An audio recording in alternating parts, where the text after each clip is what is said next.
Today, what do an F100, an S550 Mustang, a Tesla Model S, and a Chevy Volt have in common, Andrew? Well, nothing at this moment, but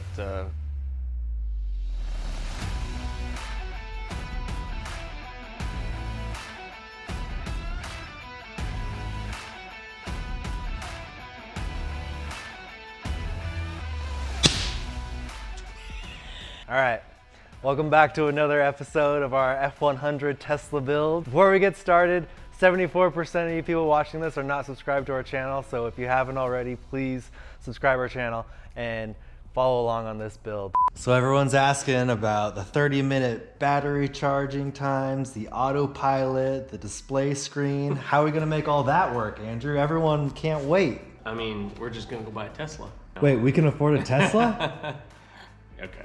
No, we're not. Unfortunately, I don't own a Tesla and I'm not rich. So we can't just take a Model S and do a body swap or do any of that stuff.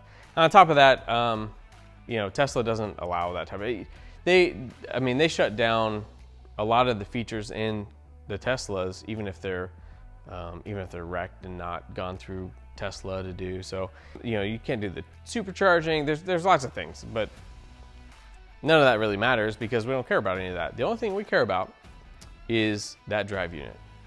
We like going fast, we like horsepower. The reality is that the only thing that we're doing is we're using the drive unit from a Tesla. Everything else is piece and parts from different things we know work. So we're gonna use the S550 rear suspension. We're gonna figure out how to make the drive unit fit in there. The reason we're using this S550 rear suspension, and if some of you don't know, when we refer to the S550 rear suspension, that is a 2015 and newer Mustang rear suspension. It's the independent rear suspension. You can buy these pretty easily. They're getting a little bit harder to find, but there's a lot of people that have done swaps now. If you go to F100 Performance, you can find the coilover conversion for them. So it doesn't mean it's super, super easy, but it's all compact.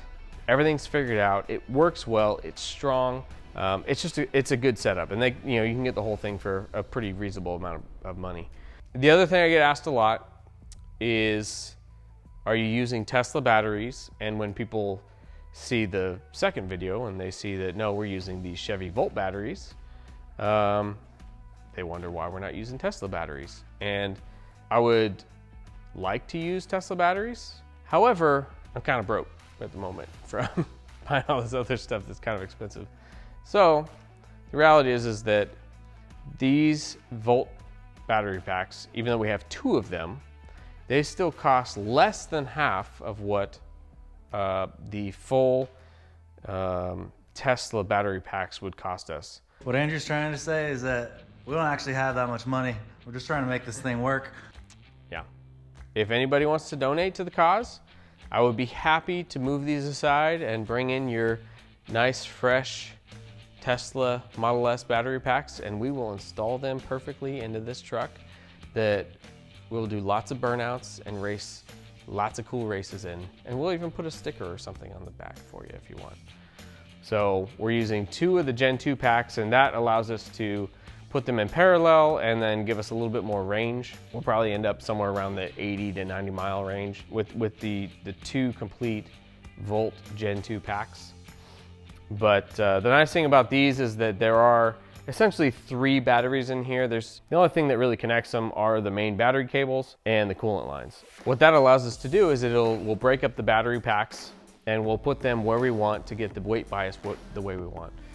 Because ultimately what I'd like to do with this truck is I'd like to go and do some racing with it.